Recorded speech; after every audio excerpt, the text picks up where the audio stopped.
Without further ado, let's give it up for our Doctor Who panel with Mr. Sylvester McCoy. Come on out! Woo!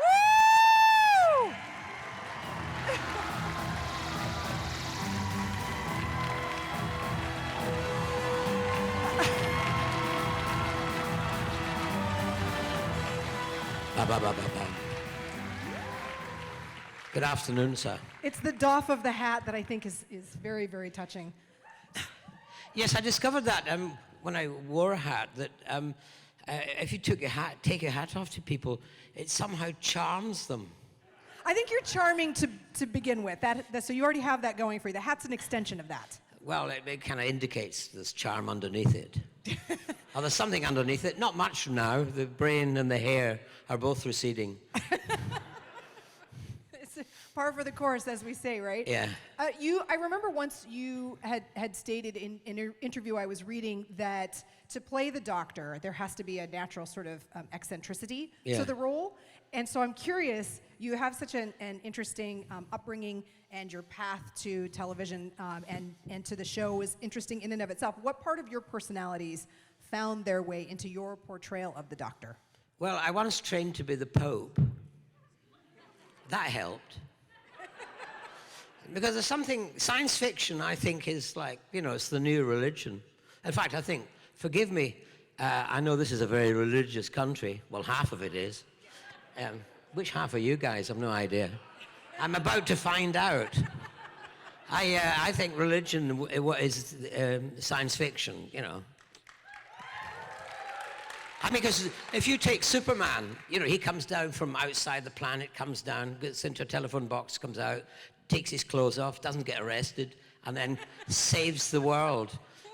But, religions are based on someone coming out from outside onto Earth, taking on the form of a human being, Doctor Who being one of them. And so, there's quite a few religions with that story. As someone who loves sci-fi and who has watched shows that have a number of religious elements to them, Battlestar Galactica, the reboot in particular, comes to mind. It's also about what is meaningful to you, right? And the one great thing about the Comic-Con experience is we let you do you. What you believe in is important to you, and I respect that, and you let me believe in what I want to believe in.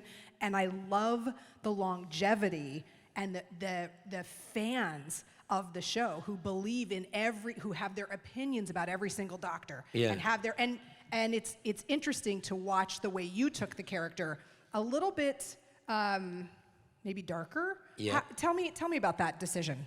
Well, luckily I hadn't seen Doctor Who for years, because in those days there was no way of recording it. It was only shown on a Saturday evening. I was in a play, I was touring, I was always working on a Saturday, so I lost touch with it.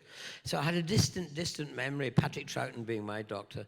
And then the script editor was new. He was Canadian. He knew nothing about Doctor Who. So that was two people who entered not knowing anything about the job. Not a bad thing. That was a blessing in many ways, I think, because if we'd have known about it, we would have had to kind of keep that in mind. And people did get upset with my interpretation. But when I arrived, I found my distant memory of it was there was something mysterious about the Doctor way back in the 60s, but the mystery had gone, so I wanted to bring the mystery back. So in order to do that, you had to create uncertainty about the Doctor, and that was the journey we were on, really. And people tell me now that the 21st century Doctors are kind of based on my Doctor rather than, the others, because they were more cartoon-like, which was great. That's what they were meant to be like. But somehow, by mistake, by accident, we created three-dimensional Doctor. So thank you. I have to ask you. You mentioned to me you flew over here from London. Yeah. But when you're here, it's very important for you to get your steps. You actually, this man's pulling in like 10,000 steps a day. He's currently at 6,667 plus the 10 or so. Yeah, that was just walking from the front door to here. Yeah. But I have a challenge for you, because Mr. McCoy is going to actually come down on the floor and take your questions directly, which is why those microphones are gone. So let's make sure he gets to his steps. We'll check at the end. Hands in the air. He is coming to find you with your, oh, look right there. This person has their hands, I'm sorry, it's so dark. This person has their hands right up and waving. They are ready to entertain your question. All right, and right. the stairs okay. are right over there. I'll go down. Woo! Let's give it up. I love this. Right, where are you? There you are. Hallelujah. Come to me, son. Come here. Hallelujah. It's such an honor to meet you. I actually have the Blu-ray right now lying next to my seat. Oh, really? It's season 1. Right. That's one of the biggest questions. The first season, you really were lighthearted to begin with. What sort of made you change aside from making it dark? And were you kind of inspired by the Master and his mysterious tone when he came in? No, I was terrified of the Master when he came in. I mean, it was the actor I was terrified, not the character. I mean, he tried to beat me to death, and what was it, Survival? Yes, I think it was Survival. It was Survival. Yeah. No, well, when I set up there, when I arrived with my own box of tricks. You know, I had done lots of comedy, and so I kind of had the idea. I was, a big fan of Chaplin and Buster Keaton, who's a god, and I wanted to bring that to my doctor. But then I realized I'd been handed one of the great roles in television. You could do anything with it. You could play anything. And so the mystery I wanted to bring back. And my grandmother lived to be 103 months.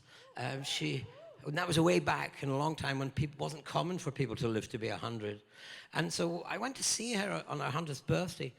And she was bright, everything worked.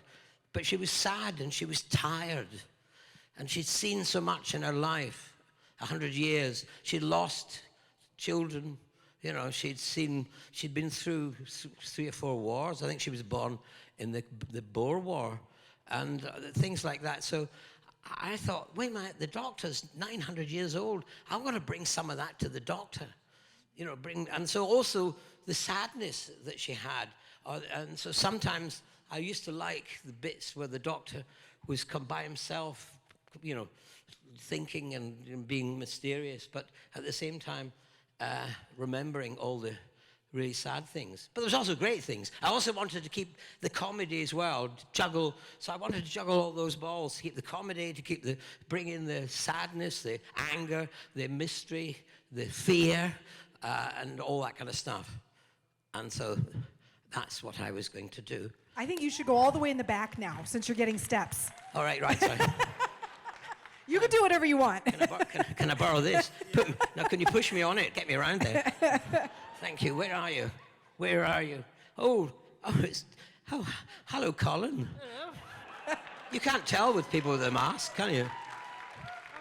I must say, I wear this outfit better than you ever did. What did you say? I said I wear this outfit better than you ever did. Listen, they put me in the outfit, Colin's outfit, and they lost me for 3 days. That actually was what I was going to ask about, was how well it was to get around in this outfit. Oh, I had parties. I invited people in. Right, I've got to go all the way up here, get my steps in. Hello! Little controversial question I have. You got to meet Joe Martin recently, who is, the fugitive doctor. What do you make of the whole concept that, to some people's chagrin, that there are doctors before William Hartnell? What do you think of that whole thing? Yes, well, I only discovered it, actually, a couple of days ago. I was at a convention with her, and someone told me that I'm no longer number 7, I'm number 8. And I said, no way am I giving up my 7. If someone wants to take my 7 away from them, I'll send them to heaven rather than give them number 7. But she's number 0 as far as I'm concerned. That's a number, 0, isn't it? So that she was 0. I mean, you can do anything with Doctor Who. It's great. She's a wonderful doctor. So as long as she's 0.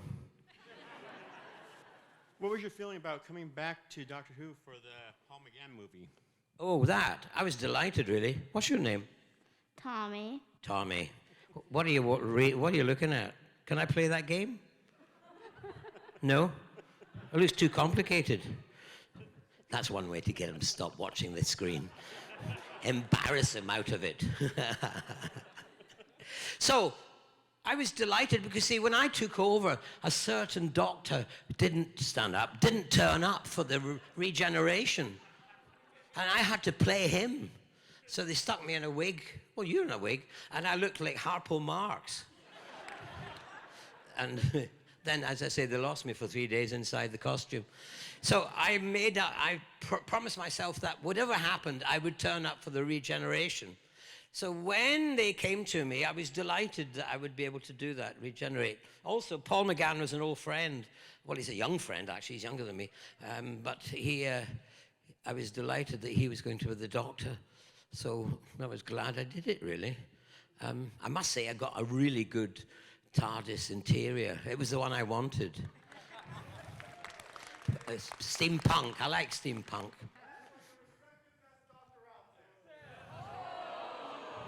What did he say?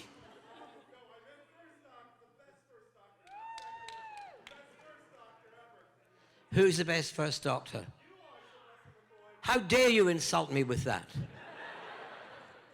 Oh, listen, thank you very much. I was walking down the road one day in England, London, you know, planet Earth, and then I met this guy, and he was carrying a bag full of paraphernalia, and he happened to be a big Doctor Who fan. This was way back when I was the Doctor number 7, and he had a camera, and he had, you know, the old-fashioned camera with film in it and all that, a long lens, and he was shaking while he was taking it. He was so excited to meet Doctor Who, oh my God, and he was asking me to sign all these things. I was signing all these things, and then he said to me, oh, I love Doctor Who, it's the best thing in the world, I love Doctor Who, and you're my 5th favorite Doctor. A question? I wanted to, if that's okay. Fire away. We rewatched Battlefield a few days ago, and we loved watching you play against Nicholas Courtney as the Brigadier, and I was curious what it was like working with Nicholas Courtney, getting able to drive Bessie and bring in some of John Pertwee's era into yours. Yeah, it was wonderful, really. I'd got to know the Brigadier on a cruise. We went on a cruise, Doctor Who cruise, and this is before I worked with him. And he was always a great friend of the producers. And so it was one of those delights when I watched Doctor Who way back in the 60s, or he was the John Pertwee one, you know, I always thought I was very fond of his character. You know, it's military intelligence, which was, you know, contradiction in terms. And he played it wonderfully, you know, that part. He had a great warmth about him. So I was so delighted to actually end up working with him. And I felt that's another tick to make me more like a real doctor. Yeah. Woo! All right. Coming through. Yeah. You thought you were going to be comfortable, didn't you? You're not. Where are you? Oh, there you are. Sorry. Hello. Oh, it's a pleasure to meet you. And a pleasure to meet you, too. Oh. Actually, I had 2 questions for you. Did you? Oh, I don't know. Are they allowed to? Oh, okay. For you, we will. All right. First one is, did you ever abscond with any particular props from the show? And whatever happened to Bessie? Betty? Betsy the car. So I think someone's got it somewhere. It's still around. The last time I saw it was we did this dreadful thing for a charity. The charity was not dreadful. It was the marriage between EastEnders and Doctor Who. Can't remember what it was called. And we all piled into Betsy then. So someone owns it somewhere. Did I take anything? Well, I had the costume, all the costumes, the hat, the umbrella and everything at home. I didn't take it. What happened was that they gave me that as a spare in case I had to do personal appearances in it. And then when they, you know, put Doctor Who into hiatus, they forgot to ask me for it back. And I forgot to tell them I had it. Hi. I was wondering, how much fun was it to be Radagast in The Hobbit? Hey, Colin, I'm in The Hobbit, you know. It was great. It was great being. Yes, thank you. It was really wonderful. How I got the job was 12 years before, I was up for Bilbo Baggins in Lord of the Rings. And yeah, and so it took a year. They had maybe 5 or 10, I don't know how many people they were thinking about, and they whittled it down. And every now and again, they come through to my agent and said, "Is he still free for these dates? Because he's still in the picture." Sadly, I ended up not being in the picture, but you know what I mean. That was that phrase. So that's how, they obviously liked me. It got down to 2. There was me, and then there was the other fella. No, Tom Baker wasn't in The Hobbit. He didn't play Bilbo Baggins.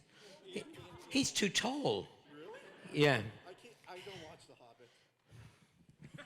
Hobbit. So, so anyway, I ended up with me and Ian Holm. Sadly, I mean, Ian Holm's brilliant, but sadly he got it and I didn't.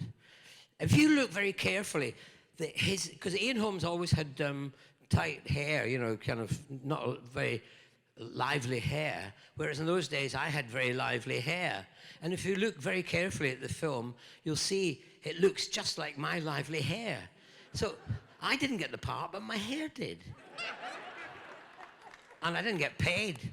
So it was wonderful doing it, but you know what when I was there, I arrived, and for about a week, there was just me in my little house and my forest. They built me this forest in this huge hangar, and I was running around improvising, and they gave me a hedgehog, little stuffed hedgehog.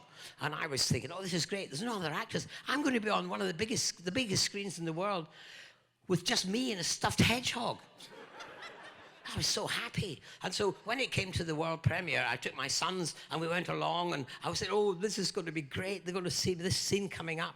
And so we're sitting there, and suddenly the scene comes up. And of course, the Wizards of Weta had got hold of this stuffed hedgehog and turned it into that poor little hedgehog. And everybody was going, oh, the wee hedgehog, oh, look at it. Oh, it's going to die. Oh, no one was looking at me. The bloody thing was upstaging me. I wish I'd killed it. Hello, Doctor. Hello. I was watching you live or recorded in the BBC from 88 to 89 when I lived in England. Oh, right. I know from what I read you were born in Scotland. Yes. Have you ever been to the West Bank of Loch Lomond? Loch Lomond. Aye, Jimmy. I've been down in Loch Lomond many a time and off. Out hunting haggis. And the reason why I was wondering, because that's my ancestral home. Oh, really? On the west side and the south side. So, are you a McDonald or a Campbell? Oh, sorry, I just kicked you. And you got a steak. I'm a cahoon. A what? A cahoon. A cahoon. Aye, cahoon. It's a wee loon. He used to go out and cry at the moon. And then he went and retired to Dunoon. Dunoon is where I come from. It's a wee tune, down the Clyde. Excuse me, I'll translate my Scottish. Oh my God! Hi, staff. Hi, how are you? Good, how are you? Good. So, I'll sit to make this better. Don't want you to hurt yourself. I saw you right over the top of his head. So, when you were auditioning, did they audition your companion with you at the same time to see who you had a good fit with, or would they just throw Ace with you and say, here you go, work on it? Well, no, it didn't work that way because what happened was that my first companion was Bonnie Langford. And it is a kind of a tradition in the handover when new doctor takes over. The companion stays to get his, and then halfway through his tenure, he gets his own companion, and that's how they pass them on. So, but as it happened, Bonnie and I were in the Pirates of Penzance in the West End for about a year. So I used to marry her every night and twice on Saturdays.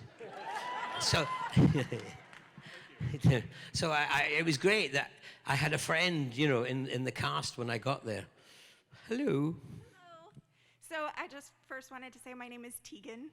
Oh, hello. All right, you should be speaking with an Australian accent. I wish I could do a convincing one. I can't. I just wanted to ask you, how much of Radagast did you get to influence, and how much of it was the writing? Well, it was more, yes, it was, I improvised a lot because there wasn't much in the book. When Peter Jackson said to me, we'd like you to play, Radagast, I thought, I read that book to my sons years ago, but I couldn't remember. So I ran back to look for the book, and I discovered there was one little passage which mentions Radagast. He's not actually in the book. And I thought, I'm not in the book. What am I going to do?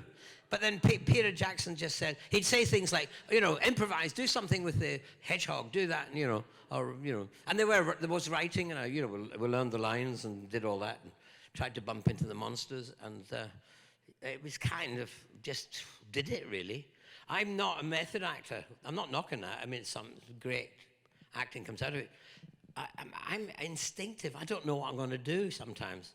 You kind of learn the lines, you put on the costume, and you just step off the cliff. And if you fly, wow. And I've been lucky. I've been able to fly most of the times. Sometimes I've crash landed, but most of the times I've flown right in the sense that I've managed to do the part. Right. How many steps is that? It's 10. Right, okay. I'll give up it to 10,000. Hello. Hello. Now that I know that you've been in a musical, can I hear a little bit of it? Which musical? How are you? All right, okay. Right, okay. Well, you asked for it. I mean, I've been in an opera as well. Midsummer Night's Dream by Benjamin Britten. In a way, I played Puck in Midsummer Night's Dream. And it was Sprechgesang, speak, sing. So you have to speak in time to the music. But I had to pretend to be a tenor. One of the lovers was a tenor and a baritone. Come here that I am here. Anyway, that's what I kind of started. I've had a musical written for me. I did it at the National Theatre. It was The Pied Piper. Adrian Mitchell wrote it, and I played the Pied Piper, sang a rap and things like that. But shall I tell you how I got my name? Because there's a song in that. Because my name is Sylvester McCoy, right? So the song was, have you heard about the big strong man who lived in a caravan? Have you heard about the Jeffrey Johnson fight? When that great black American beat the white, you can bring all the heavyweights you got, 'cause I got a little man to beat the lot. He plays the organ in the belfry, and he wants to fight Jack Dempsey. That's my brother, Sylvester. What's he got? He's got a row of 40 medals on his chest, big chest, explored all the Arctic in his vest. He knows no rest. Bigger the arm, song and a punch, hellfire, son of a gun. Don't push, just shove, plenty of room for thee and me. He's got an arm as big as a leg, or a lady's leg, and a punch that would sink a battleship, big ship. It takes all the army and the navy to put the wind up, Sylvester. Thank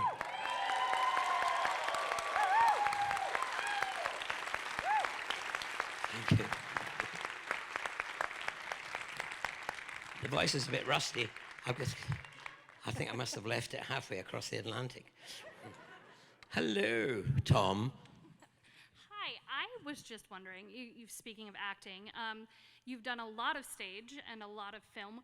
What gives you more joy? Because as an actor, being in front of an audience, there's an automatic reaction, but as a film, you're playing to a crew where you're not getting that feedback right away.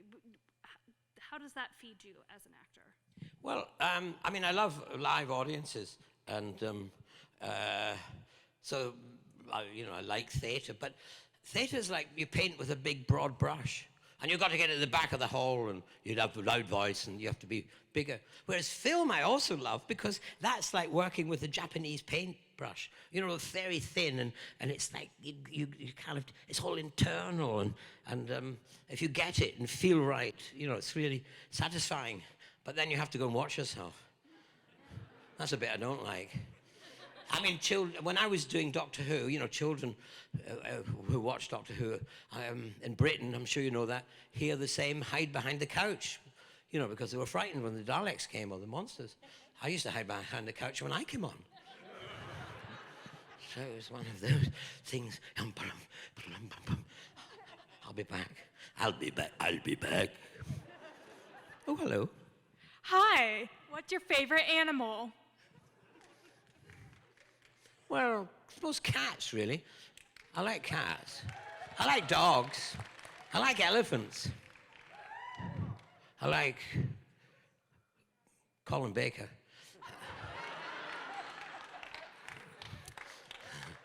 That's a joke. Please don't put that online. He's much bigger than I am.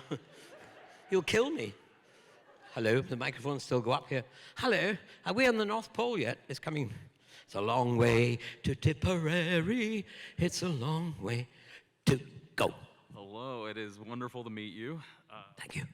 My question for you is, were you ever actually on the sled with the rabbits? Well, yes. I mean, I was on the sled. That was me.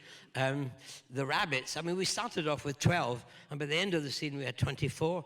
So, can't work out that one. But anyway, no, it wasn't. The rabbits were the Wizards of Weta did that. They were the ones, they created the rabbits. Based on real rabbits, Belgian rabbits are really big. But it was 12 men in green who were pulling me around all over the place. Sometimes there was a little motor car. Don't be scared, I won't bite. So as Radagast, did you get to keep your stuffed hedgehog? No, I buried it.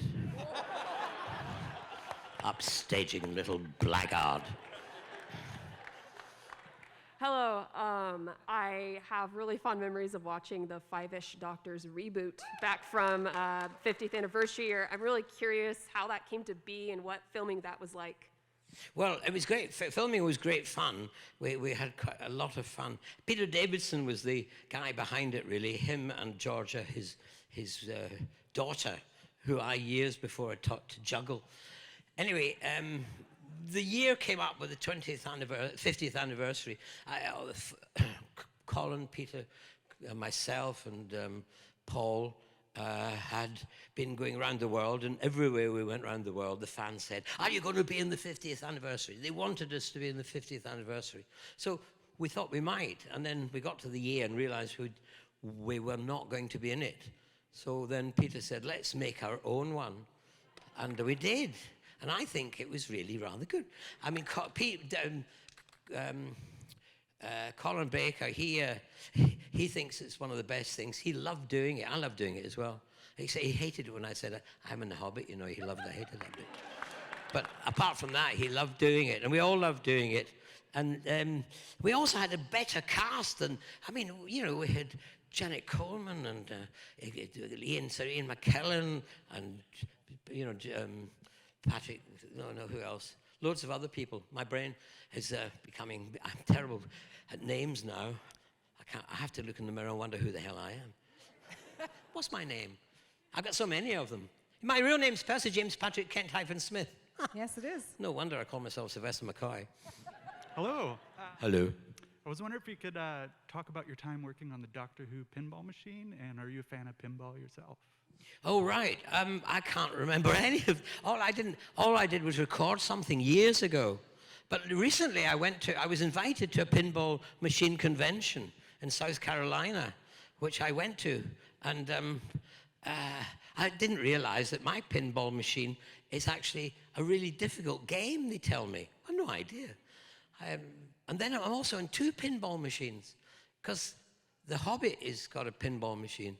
And so I'm in 2 pinball machines, and I've no idea how to play the game. Completely bewildered. It's funny, that kind of thing. My youngest son once said to me, you know, "Dad, I'm so proud of you." This was about 5 or 10 years ago. And I thought, oh, long last. And then I said, "Wonder why, you know." And I thought maybe, you know, because I've been Doctor Who or Radagast or King Lear played the fool, and all these things that were in my head. And he said, no, it's not that. He said, I loved Lego. And he said, "And you're a Lego man. I'm so proud of you."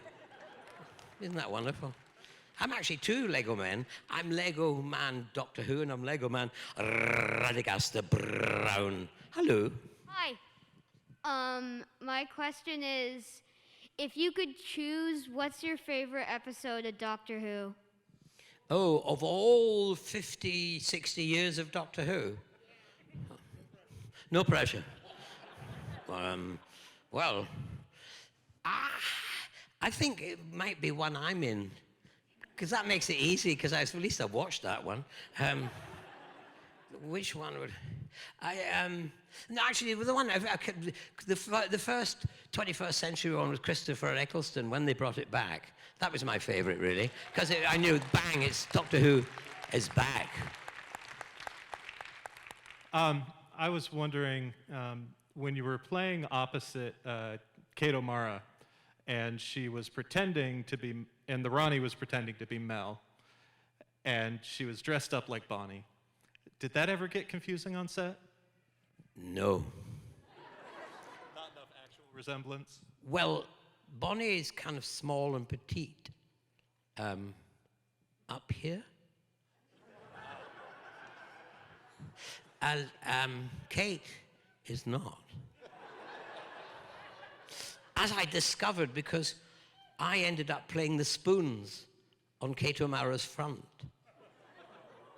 if you remember. And my God, did they bounce. Did you bring your spoons? No, I didn't bring my spoons. Sorry, I should do. I keep forgetting. I'll have to go to the restaurant and nick some. Hello, sir. Wanted to ask you on behalf of my girlfriend Layla here, how much involvement do you have in the 60th anniversary? Oh, I thought you were going to ask me about my sex life. How much involvement? None. Oh, well, that's as far as I know. Peter might be thinking about trying to maybe recreate. The problem is the first one we did, no one got paid, none of us got paid. We did it for the love and for the fans. We wanted to give the fans, because we knew the fans wanted us around for the 50th. So we did it for the fans, and Janet Coleman didn't get paid. Nobody. Ian McKellen, he didn't, neither did Peter Jackson, or all the other people that were in it. John, well, anyway, they didn't get paid. So it'd be a bit difficult. So we're trying to work out, maybe we should start crowdfunding. That might be an idea. So if we could maybe, then we could pay people to do it. Hello. Hi, nice to meet you. And you. Of your time of being the Doctor, what is your favorite episode, scene, anything like that you did? All right. I find it very difficult to judge, really, because I judge it from a totally different place. I really enjoyed making The Greatest Show in the Galaxy, but it was the adventure of making it. We were in what I call the desert of Dorset, which is a big, huge sand pit, miles by miles long, and it happened to be over 100 degrees, the heat. It was just unusual, and it was like making a spaghetti western, and I'd always wanted to be in a spaghetti western, so that was kind of ticking all those boxes. So that's my favorite in a way. And I think it's quite a good one as well. People did get a bit upset because they thought we were taking the mickey out of the fans, or what young on, but we weren't. It was for the, it was not that kind of thing at all. There was a lot of love involved. A hand was over here. Where is it? Wait, you've taken it down. I can't see it. So thanks for making a line from Doctor Who hilarious of I hate good wizards in stories because they always turn out to be him. Because yes. Speaking of the Doctor, but and I ended up as a wizard. Exactly, it's awesome. But I hated him. If he wasn't a good wizard. If you could only eat one food for the rest of your life, what would it be? Bananas. Yeah, I love bananas. When I was a child, during the war, the last few years of the war, I was about 2 or 3 when it finished, and we had no bananas because the banana boats that used to come over from the Caribbean were carrying guns from America and ammunition and stuff. So no bananas came to us throughout the war. And then they didn't come until about maybe 4 or 5 years after the war. No bananas. And suddenly a banana arrived, and I ate it and fell totally in love with a banana. She's up here with a banana for you, by the way. I am bananas. I saw you rooting around in your bag, and then. Oh, Banana. thank you. Thank you. Hello, get me out of here. So who was it?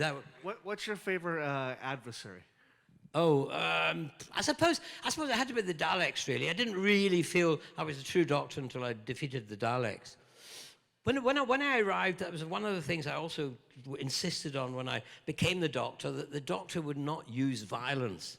Because I was surprised. I saw some videos afterwards of other Doctors beating people up and hitting them and all that, and I thought, no, the Doctor, he's got great brains. You know, violence is a human weakness, and therefore he defeats his enemy by using his brain. But in the Dalek one, they gave me a bazooka to blow Daleks up, and I said, well, my Doctor doesn't do that. No, he doesn't do that. But Ace can. So that's why I enjoyed doing that one. So the writers got rather upset because at the end of the episode, I blow a Dalek up with a bazooka, but I wasn't going to. So the writer went away, and in his revenge, he wrote a long piece of dialogue, which I had to learn very quickly, where I talked a Dalek to death. That was his revenge. I wanted to get a Mr. bazooka. McCoy, we have time for one more question, and then I have a closing question for you up here on the stage. Oh, right. One more okay. question. Okay, I'm coming. One more question. It better be a good one. No pressure. No pressure. Hello. If you had like a magical wish to be any character from anything ever, like what role would you want? Quasimodo. Oh, as a child, I always loved Quasimodo. And I wanted to play Quasimodo, and also now as an older actor, because he doesn't have many lines, yet he gets top billing. That's right. Esmeralda, Esmeralda, the bells. That's it, learn my lines, get the money, But now, the problem is now I can't really do it. I'm too old, I'll just end up having to play the hump. So Anyway. as we get ready to wind this down and you come back on the stage, I am curious, and you'll have to do me a favor because I do want to know how many steps you've picked up on the way. So while you're checking that, for you, what is the most rewarding part of being a part of the convention experience and meeting the fans in the way that you're so engaging and having a chance to talk to them? What's the best part about it? Well, that's the best bit. That's the reason why I like to go to conventions. And, I enjoy... I don't do much theatre anymore, live stuff. So, and I've been doing conventions for about 30 years, and I got my shtick. And I like to practice it and do it. I just love doing it, going out there and meeting the fans. I mean, no one's kidnapped me yet. All right, so we started Sadly. out at 6,667 steps. What are we up to? 8,326. All right, let's give it up for Mr. Sylvester McCoy.